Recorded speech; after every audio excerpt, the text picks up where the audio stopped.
It's Thursday, August 24th, 2017. Our panelists today, Shannon Reeves. He is an assistant professor over there at Alabama A&M in the political science field. And Stan McDonald, he's a political consultant. You're watching Yellowhammer TV live.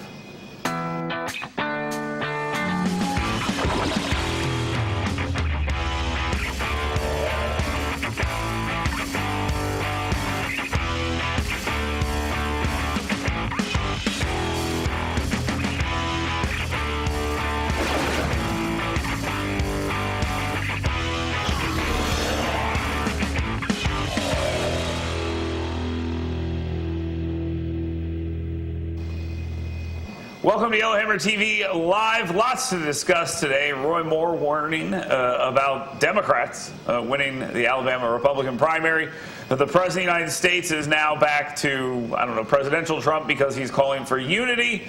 And we've got a lot more to talk about. Now, let's go ahead and get right to it. Let's get to the headlines.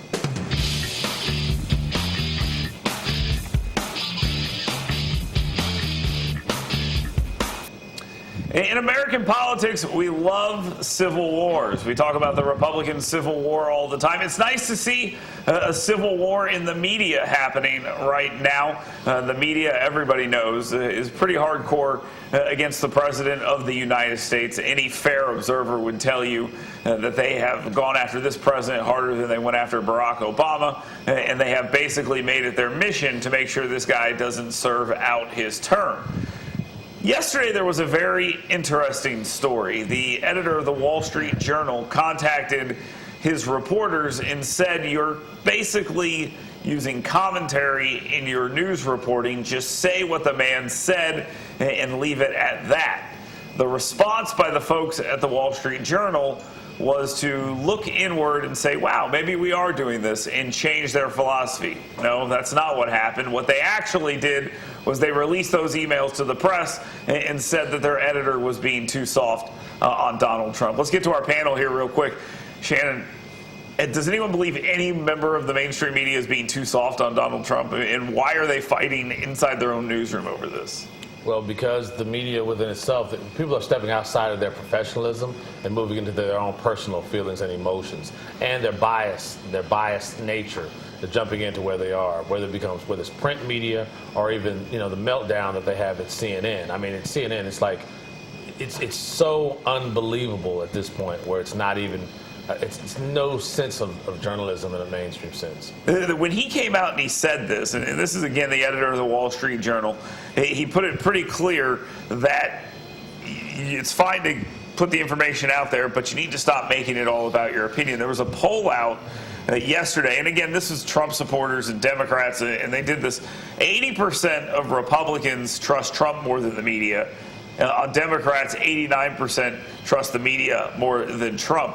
Now, I'm in the media, and I think we know what this means. We're not talking about myself and Sean Hannity and you guys. They're talking about what we consider to be the straight news media. When you see numbers like this, if you work inside the field and you see that 89% of one group think you're doing a good job and 80% of the other group think you're doing a bad job, that tells you that people are gravitating to you based on what you're reporting. I mean, there's an obvious bias here. How come they don't see it? Well, they're just too close to the woods. That's why they don't see it. And this is classic. This is what Donald Trump does best. He's gone up there, and in some areas, he's just blown things up. And I think this editor for the Wall Street Journal, it gets under his skin because he knows it's true. And this really is Trump at its best. He's blowing it up. These journalists, they have egos just like all the rest of them up there that get airtime and attention and so forth, and they can't see they won't deal with their own biases. Do we think, Shannon, that there's ever going to come a reckoning when they understand this? I mean, as soon as Trump got elected, they started this. The New York Times started saying that now it's more important than ever that we do our job. The Washington Post said democracy dies in the darkness and started using this phraseology, which all but confirmed what people like me have been saying for years. They gave Obama a pass, and on January 20th, 2017, woke up and said, now it's time to do our job. I mean, doesn't it just expose them? It exposes them, but see, the problem is the lines are blurred now. So just like different shows you talk about, it's hard to figure out what's hard news and what's not hard news. Because even if you have a hard news show, even the selection of stories becomes biased in a sense. But you would think that the way things are now, there would be change. But the problem is, or what the reality is, each organization, meaning NBC, CNN, they've adjusted their business model to make this work. So they target now a certain audience, and that audience tunes in, and they just shifted their model around. I think that's right. The New York Times is always talking about how they have more subscribers than ever.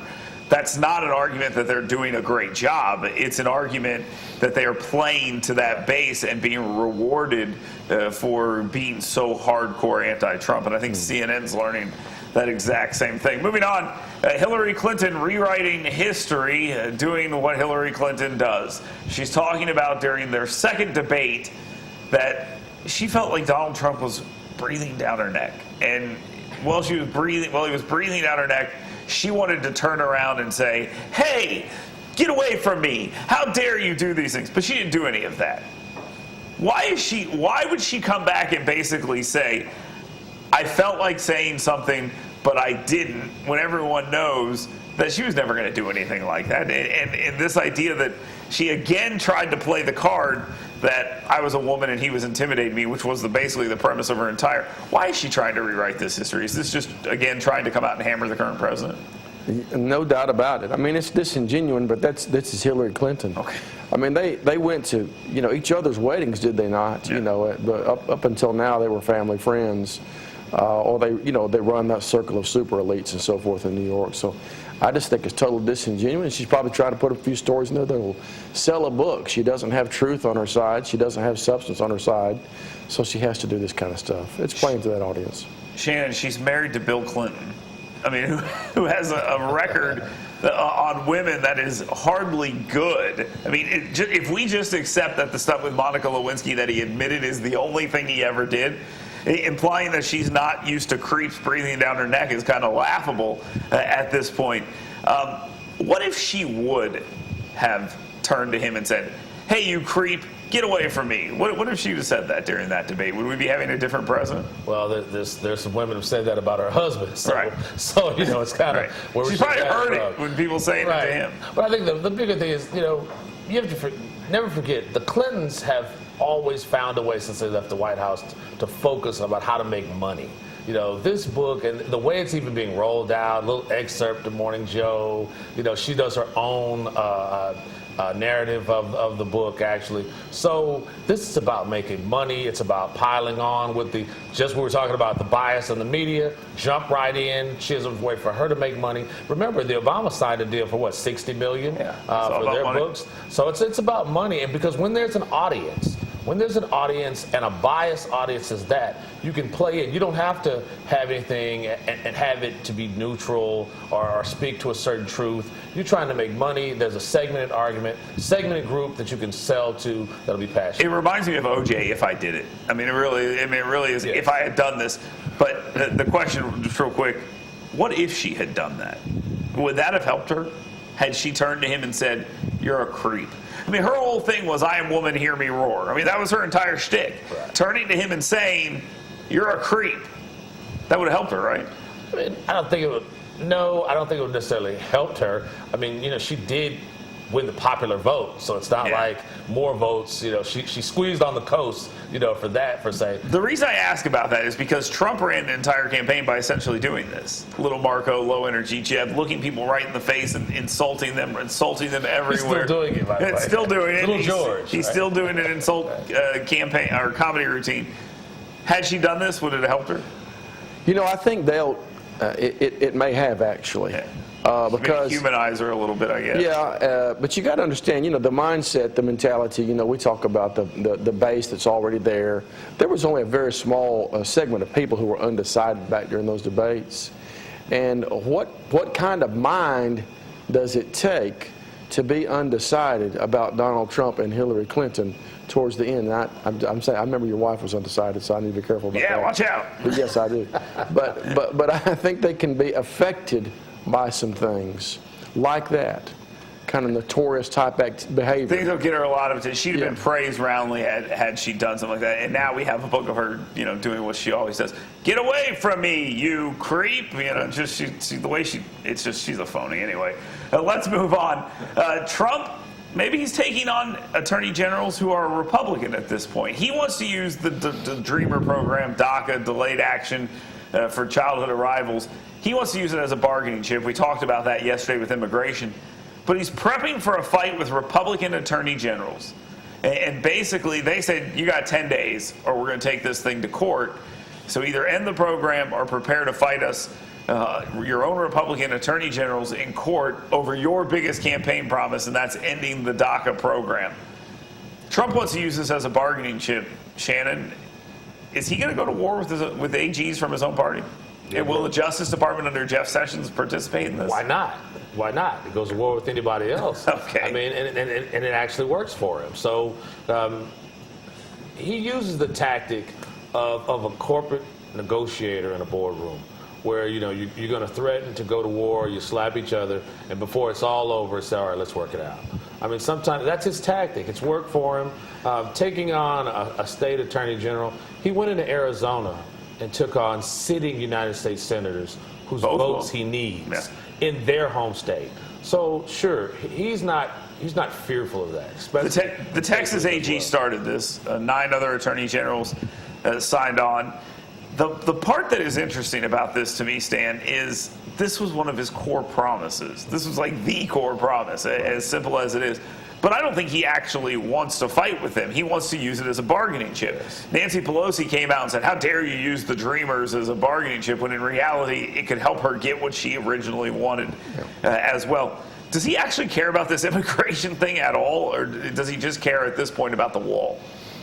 Well, I think it's like Shannon said. I don't believe that he would really follow through and do this. I think it's a bargaining chip, and he expects to be the last one to blink, or he expects the attorney generals to blink first. Well, if that's the case, I mean, the reality is he's got about 10 days, and that's only till they go in on a court case and sue. And then there's a whole thing that has to happen, and obviously they can come up with a conclusion in between then and any ruling. Does this work, though? Do the Dreamers as a bargaining chip work on guys like Marco Rubio or Jeff Flake, who says he's going to fight him on the wall? I mean, does this stuff work on him? It depends on how the people respond. If he can make overtures towards the people, and the people really rise up about it, and so I think it's got the potential to work, Dale. I do believe it does, just based on past Trump history. All right, let's move on back to the state of Alabama. Another Alabama Senate poll that basically says the same thing. Roy Moore 50, Luther Strange 32%. Now, this poll really means almost nothing, because I think we all know that this is generally where the race is. I don't think anybody's surprised about this. But what is interesting is Roy Moore has come out and basically said, do you remember Mississippi a couple of years ago? And the Mitch McConnell wing of the Republican Party courted Democrats and said, vote for our guy. It'll be better than this right-wing guy. That's sort of the knock on Roy Moore across the board. Stan, are they going to deploy that strategy here? And does that strategy work here? I cannot emphasize to you enough what tactics will be deployed. I can't be any more down on the Mitch McConnell leadership pact than I presently am. Any means of warfare known to mankind, regardless of how moral or immoral it may be, is exactly what they are planning right now. And I've said it to people.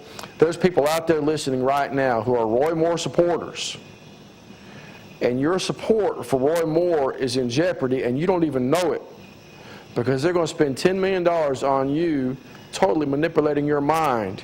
You don't even know what's about to happen to you. I promise you. You watch. So they're going to come for him pretty hard. It's pretty ominous warning there. Shannon, this $10 million is coming in. Roy Moore mentioned 20. We heard about how much was used in the first round. My question is this, and I don't know if either of you know the answer to this. The way Alabama's crossover voting works now is if you voted in the primary as a Democrat, you can't come back and vote in the runoff. Right. But if you didn't vote, you can then come and vote in the runoff. And nobody voted. Right, and nobody voted. So if the turnout amongst Republicans was like 13%. Turnout amongst Democrats was like 6%. So there's tons of people out there that they could potentially target. Is there any evidence anywhere that you'll turn out more people specifically to fight Roy Moore like Mitch McConnell wants to do? Is there any evidence that shows that can happen? Well, money becomes your evidence. Okay. The problem is they're lacking organization and time. Can they do it in this short period of time? They're going to have to make some sort of effort. Remember, the President of the United States has endorsed Luther Strange. That's not how you get Democrats out. Well, no, I'm just saying, I mean, what's at stake is reputation. The president has endorsed, clearly, Senator McConnell. Senator Shelby has endorsed Luther Strange also and raised money for him. So it is a bit of a serious political embarrassment if Senator Strange gets pummeled, in this runoff. So they're going to have to try to make a decision on spending money. The challenge, though, is if you're in Washington, you have to also look at the other side and when you're talking to donors and say, well, from a policy standpoint, from a vote standpoint, if you have Moore or Strange, what are you going to lose if Moore is actually the senator? When we need a vote, is he going to vote Republicans or going to vote with Democrats? So that's kind of the challenge. We know they believe, of course, that Strange is going to always be in line. Right, but will Moore be a little bit unpredictable? That's what McConnell thinks. But if you go over here and you talk to the folks at Research Park in Huntsville, you talk to people down in Mobile, business owners, defense contractors, things of that nature, they think Moore's like this massive disaster in the making because he's going to get down there and, his whole thing, he's not been a policy guy. He's been a fighter. Right. They don't want fighters up there. That's correct. And what they want is, and Stan, maybe you can expound on this, they want people that are going to go up there and that are going to work with McConnell. They know that's done. If they're already fighting him, so antagonizing him more, so to speak, it doesn't really matter. They can fight him all they want. They're not going to get any help anyway. Is that right? That's exactly right. No, there's no question about it. They want to send somebody up there who's going to bring home the bacon like Shelby has. Now, we've had two senators, one that has been a bring home the bacon guy, and Jeff Sessions has been more of an ideologue. And that's one of the arguments that was made by Mo Brooks and others, that it was a good balance that we have, that we've had. But what they want is two Shelbys. Well, they're afraid that Shelby's going to retire pretty soon. Right. I mean, the guy's 84 years old. And they don't want to give that up. Plus, Moore is kind of a little bit more even off the charts in terms of fighting those fights. Jeff would never get thrown out of office. Yeah, let me correct something. Shelby's 83 years old, so I said 84. He'll be 84 next, but he's 83 right now. When we come back, we're going to talk a little bit about the third day of the week, being Wednesday. We've got a third different president. So we'll talk about exactly what he's calling for now, which is unity, which is kind of strange. We'll discuss when we come back. You're watching Yellowhammer TV Live.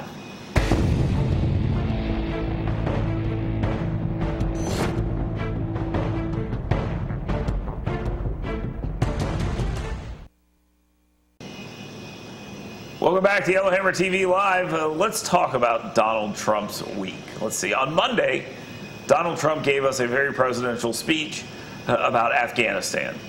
On Tuesday, Donald Trump gave us Campaign Donald Trump, where he stood on the stage for 77 minutes, roasted people from his own party, and basically did an insult comedy routine. Then yesterday, he's back on script, talking about a new unity. That's the quote, new unity. First question, what does that mean? Shannon, you want to go first? What does new unity mean to you?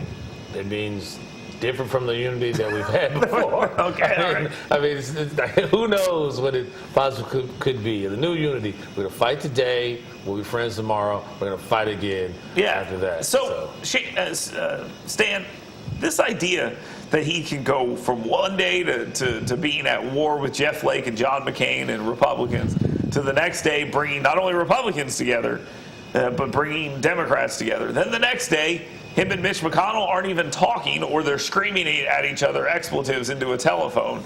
I mean, it just seems, does it make any sense? Or is this just, are we just lurching from day to day? Like, he just gets up and he's like, today, I'm going to be a jerk. I mean, is that how it works? It makes sense in his world. The best way I know how to describe it right now, just grappling for it, is an unpredictable offense in SEC football. I mean, you line up and you're one of the guys up there in the legislative branch or judicial branch, or you're in the media or whatever, and you line up at middle linebacker. You look across the line of scrimmage, you try to see how they're standing, which way they're leaning, and whatnot, and he's going to do just the very thing you thought he wouldn't do. And you're involved in football. You're a coach. You know what you're supposed to do on 3rd and 4, and that's what he doesn't do. I don't know how long that lasts. Yeah, I like this analogy, but I'll take it a step further. On 3rd down, he's punting. That's how crazy it seems. But that's, I think, part of his charm. I mean, is that part of the charm here, that he's so unpredictable? Is that what people love, or is it just to the point where, wow, what's he going to do next? You have two audiences, right? So you have the general public at home, right? You saw how he was at the rally in Arizona. I mean, he was in his glory. I mean, that's the good old days, back on the stump, right? So there's that audience. And then there's this audience of 535 people in Washington, D.C., right, called the Congress of the United States. And one thing I know is you cannot insult and inspire at the same time, right? So it works for, this populist piece, but at the end of the day, you got to come home and you got to get an agenda together in Washington, D.C. Those 535 guys all have egos, too. Now, they're not... And all believe they could be president. Right. All those egos combined probably don't equal Donald Trump's ego, but they all have their own egos. And you're right, you can't insult them. What I don't understand about this, and Stan, maybe you can help me out here, what I don't get about this is he's got that crowd. He's got his base. Trust me, I talk to them every single day. He could literally go into their house and punch their kids in the face, and they would vote for the guy. He's got them. He needed it. Yeah. Thank you very much. You're teaching him how to be a good kid. That's right. But he could do that, and they'd have him. So why doesn't he focus on the other part instead of ginning up and solidifying those people he's always going to have? Well, I don't know, Dale. I think that it's... even when you have that kind of sport, you have to keep them excited. We're coming into football season now, and Bubba, it's hard to keep Bubba's attention span, and that's who he's really dependent upon. So I think he does a pretty good thing to go into these places once every 2 or 3 weeks. Even at the detriment of the Flakes, the McCains, the McDonalds, even to the detriment of those guys? He's making a calculation. You know what I think? I think that Donald Trump has gone to Washington, D.C. and said, there's not real men up here, and he's daring them to be real men. I think he's calling out even the Flakes and the McCains and saying this entire culture up here is neutered. No one up here has any balls. I do. Let's see if anybody can stand up to me. Well, it looks like they are standing up to him. Scott, Flake, McCain, McConnell, Corker, Murkowski, Collins. I mean, it seems like that he's losing people. He's not gaining people in that body. He's losing them. I mean, Shannon, is he moving in the right direction with this attitude? I don't know if he's necessarily losing them, but he's definitely not making people happy. That's why I say you can insult, but it doesn't mean you inspire them to do what you want them to do, right? And remember, we saw this. He started off with Jeff Sessions, but Jeff Sessions actually kind of works for him. But these others don't. Jeff Sessions ignored him, though. I mean, literally, Jeff Sessions. The first time we've seen Jeff Sessions together is when they're looking up at the eclipse. Other than that, we haven't seen them together in a long time. Sessions ignored him, put his head down, and went to work. These other guys are actively rebutting him in public, and he's losing them. I mean, you're right, Stan. He's losing. Sorry, he's losing them, right? Dale, I guess the story hasn't been totally written yet. Okay. Yes. All right. The call to me doesn't make sense. It's just especially coming off of a day where he does good, then a day where he does good for his base, but just completely ruins his first day, and then now he's back to the unity thing. The call makes no sense to me, but I can probably argue that the Trump administration has never made sense to me the whole time. When we come back, we'll talk about what the biggest story of the day is. Stay tuned. You're watching Yellowhammer TV Live.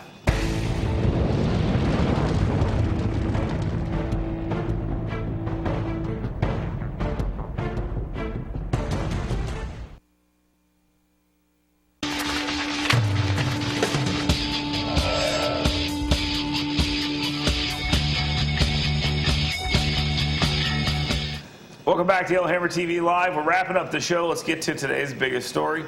Stan, what's important to you today? Well, Barron Trump was getting on Marine One with his on the mark shark shirt and caught heck for it. And Chelsea Clinton has come to his side and said that it's high time that they give him his private life. And I appreciate that. Yeah, they've been beating up on him about the way he dresses, and then they need to remember he's 11. So, I mean, that might be worth remembering. Shannon, what's important to you today? Well, my favorite story is Mike the Black Man. You know, that's my favorite story. Make sure we dox that guy and figure out his whole life. Mike the Black Man is my favorite story. But the most important story probably is the Birmingham mayor's race, a runoff in the Birmingham mayor's race between the incumbent Bell and Woodfin, I believe. It's a young guy, so may have a little generation clash down there in Birmingham for the mayor's race. Another race where the incumbent is not doing too well. He's going to make up a lot of ground. Now, the most important story for me today is Trump finally coming up with some sort of information about his transgender ban in the military. He's 100% right on this, folks. If you pay attention to what he says if you are not deployable, Mattis can put you out of the military. And my response to this is quite simple. If you're not deployable, you're not of any use to the military, so you need to go. Thanks for watching Yellowhammer TV Live.